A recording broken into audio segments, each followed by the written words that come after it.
بچوں، آج جو کہانی میں آپ کو سنانے جا رہی ہوں اس کا عنوان ہے اصلی ہیرا۔ اس کے رائٹر ہیں محمد اقبال شمس، اور یہ کہانی مئی 2009 کے ہمدرد نونہال کے شمارے میں شائع ہوئی تھی۔ جی تو شروع کرتے ہیں۔ رستم اپنی جوانی کے زمانے میں ڈاکو رہ چکا تھا۔ ایک وقت تھا کہ لوگوں کے دلوں میں اس کی دہشت بسی ہوئی تھی، کیونکہ وہ ایک بے رحم ڈاکو تھا۔ آج وہ خود بہت سی مصیبتوں میں پھنس کر رہ گیا تھا۔ اب وہ بوڑھا ہو گیا تھا اور مختلف بیماریوں میں مبتلا تھا۔ وہ اپنے اکلوتے بیٹے عاقل کے ساتھ تنہا زندگی گزار رہا تھا۔ ایک دن اس نے اپنے بیٹے عاقل کو بلایا اور کہا، بیٹا، اب میری زندگی کا کوئی بھروسہ نہیں ہے، مگر میں مرنے سے پہلے اپنے دل کا بوجھ ہلکا کرنا چاہتا ہوں۔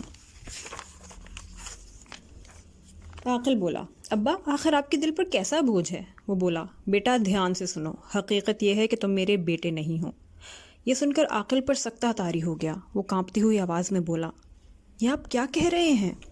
ہاں بیٹا، میں سچ کہہ رہا ہوں، تم میرے بیٹے نہیں ہو، بلکہ تم اس شہر کے مشہور جوہری سیٹھ رفاقت کے بیٹے ہو۔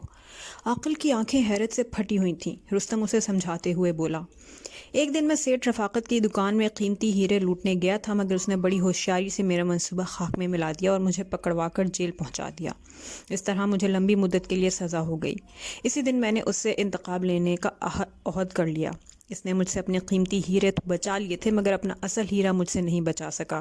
جس دن تم پیدا ہوئے اسی دن نرس کو بڑی رقم دے کر میں نے تمہیں خاموشی سے اٹھا لیا۔ اس طرح میرا انتقام پورا ہو گیا، مگر اب میں اپنے ضمیر کے بوجھ تلے دب گیا ہوں اور اس دنیا سے جاتے ہوئے اپنے گناہوں کا بوجھ ہلکا کر کے جانا چاہتا ہوں۔ وہ بولے چلے جا رہا تھا اور اس کے سارے الفاظ عاقل کے دماغ پر ہتھوڑے بن کر برس رہے تھے۔ چند روز بعد رستم عاقل کو تنہا چھوڑ کر اس دنیا سے رخصت ہو گیا۔ عاقل کو رستم کی جدائی کا غم ضرور تھا، مگر اسے اس بات کی خوشی بھی تھی کہ اس کے اصل ماں باپ زندہ ہیں۔ ماں کی کمی وہ ہمیشہ محسوس کرتا تھا، اور اب وہ ماں کی آغوش میں جانے کے لیے بے تاب ہو گیا تھا۔ اس نے چند دن مسلسل جد و جہد کی اور بالآخر سیٹھ رفاقت کا پتہ معلوم کر ہی لیا۔ پھر وہ ایک دن ان کی کوٹھی پر پہنچ گیا۔ کوٹھی کی شان و شوکت دیکھ کر وہ دنگ رہ گیا۔ کوٹھی نہایت شاندار تھی۔ چوکیدار کے معلوم کرنے پر اس نے بتایا کہ وہ ایک بہت ہی ضروری کام کے سلسلے میں سیٹھ رفاقت سے ملنا چاہتا ہے۔ چوکیدار نے اسے ڈرائنگ روم میں بٹھا دیا۔ اسے زیادہ دیر انتظار نہیں کرنا پڑا۔ چند لمحوں کے بعد سیٹھ رفاقت اس کے سامنے کھڑے تھے۔ وہ ایک باروب شخصیت کے مالک تھے۔ وہ انہیں دیکھ کے کھڑا ہو گیا۔ سیٹھ رفاقت نے اسے بیٹھنے کا اشارہ کیا اور پوچھا، جی فرمائیے، آپ کس سلسلے میں آئے ہیں؟ وہ بولا، میرا نام عاقل ہے، میں آپ سے بہت اہم بات کرنے والا ہوں۔ آج سے تقریباً 17 سال پہلے آپ کی دکان پر ایک ڈاکہ پڑا تھا، جسے آپ نے ناکام بنا دیا تھا اور مجرم کو گرفتار کر کے جیل میں ڈلوا دیا تھا۔ وہ اس پر گہری نظر ڈالتے ہوئے بولے، ہاں، یہ واقعہ بہت مشہور ہوا تھا اور اخباروں میں اس کا چرچا بھی ہوا تھا، مگر آج آپ مجھے 17 سال پرانا واقعہ کیوں سنانے آئے ہیں؟ دراصل جس ڈاکو کو آپ نے سزا دلوائی تھی، اس نے انتقاماً آپ کا بیٹا پیدا ہوتے ہی اغوا کر لیا تھا، اور وہ بدنصیب بیٹا آپ کے سامنے ہے۔ یہ کہہ کر وہ خاموش ہو گیا۔ یہ سن کر سیٹھ رفاقت مسکرا دی اور بولے، لگتا ہے برخوردار تم ناولیں بہت پڑھتے ہو۔ واہ، کیا خوب کہانی گھڑی ہے۔ پھر وہ سخت لہجے میں بولے، سچ سچ بتاؤ، کون ہو تم؟ میں سچ کہہ رہا ہوں، آپ میری باتوں پر یقین کیجیے، میں آپ کا بیٹا ہوں۔ عاقل گڑبڑا کر رہ گیا۔ اسے اس رد عمل کی توقع نہیں تھی۔ تم کچھ دیر انتظار کرو، میں ابھی آتا ہوں۔ وہ یہ کہہ کر باہر کی طرف چل دیے۔ 20 منٹ بعد دوبارہ آئے، مگر اس بار وہ اکیلے نہیں تھے، بلکہ ان کے ساتھ ایک پولیس انسپکٹر بھی تھا۔ انسپکٹر دہاڑا، اچھا، تو یہ ہے موصوف جو خود کو آپ کا بیٹا بتاتے ہیں؟ سچ سچ بتاؤ، تمہارا کس گروہ سے تعلق ہے؟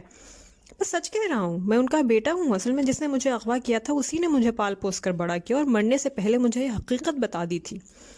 سیٹھ رفاقت بولے، تم جھوٹ بول رہے ہو، کیونکہ اللہ نے ہمیں صرف ایک ہی بیٹے سے نوازا تھا، مگر وہ بھی ہم سے چھین لیا تھا۔ میں نے خود اسے اپنے ہاتھوں سے سپرد خاک کیا تھا۔ انسپکٹر صاحب، مجھے تو لگتا ہے اس کا تعلق کسی خطرناک گروہ سے ہے، اسے فوراً گرفتار کر لیجیے۔ میں تمہیں دھوکہ دہی کے الزام میں گرفتار کرتا ہوں، چلو میرے ساتھ، انسپکٹر چیخا۔ پھر عاقل کو حوالات میں بند کر دیا گیا۔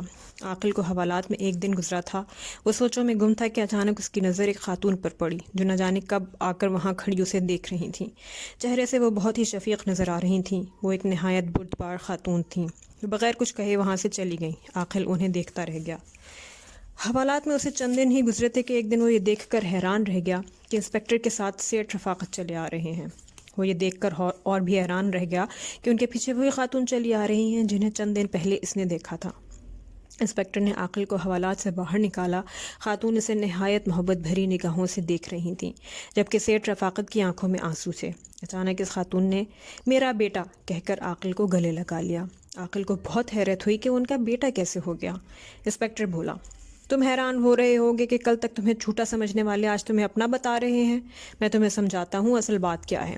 دراصل سیٹھ رفاقت نے جب اپنی بیگم سے تمہارا قصہ بیان کیا تو وہ تمہیں یوں ہی دیکھنے چلی آئیں۔ ممتا کی نگاہیں کبھی دھوکہ نہیں کھاتیں۔ تمہیں دیکھ کر ان کے دل میں ہلچل مچ گئی اور انہوں نے سیٹھ صاحب کو مجبور کیا کہ وہ حقیقت معلوم کریں۔ آخر سیٹھ رفاقت نے اپنے اثر و رسوخ استعمال کرتے ہوئے اس نرس کا پتہ معلوم کروا لیا جو اس موقع پر ڈیوٹی پر تھی۔ اس نرس نے فوراً اقرار جرم کر لیا کیونکہ وہ بھی احساس جرم میں مبتلا تھی۔ اس نرس نے بتایا کہ جب ڈاکو بچہ لے گئے تھے تو اس نے ایک مردہ بچے کو اس کی جگہ ڈال دیا جو ایک خاتون کا تھا جس نے جڑواں بچوں کو جنم دیا تھا اور ان میں سے ایک مر چکا تھا۔ یہ اس نے اس وجہ سے کیا تھا کہ کوئی اس پر شک نہ کر سکے۔ اس طرح نرس کی تصدیق سے سیٹھ رفاقت کو بھی یقین آ گیا کہ تم ہی ان کے بیٹے ہو۔ یہ کہہ کر انسپکٹر خاموش ہو گیا۔ سیٹھ رفاقت بولے، میں ایک جوہری ہوں اور اصل ہیرے کی پہچان مجھ سے بہتر کوئی نہیں کر سکتا، مگر میں اپنے ہی ہیرے کو پرکھنے میں غلطی کر بیٹھا۔ ایک ماں کی ممتا ہی ہے جو اپنی کوکھ سے جنم لینے والے ہیرے کو پرکھنے میں کبھی دھوکہ نہیں کھا سکتی۔ اپنوں کو پا کر تینوں کے چہرے خوشی سے دمک رہے تھے۔ جی تو بچوں، آپ کو یہ کہانی کیسی لگی؟ اگر پسند آئی تو ضرور اس ویڈیو کو لائک کریں اور میرے چینل کو سبسکرائب کریں۔ میں اسی طرح آپ کو مزید کہانیاں بھی سناتی رہوں گی۔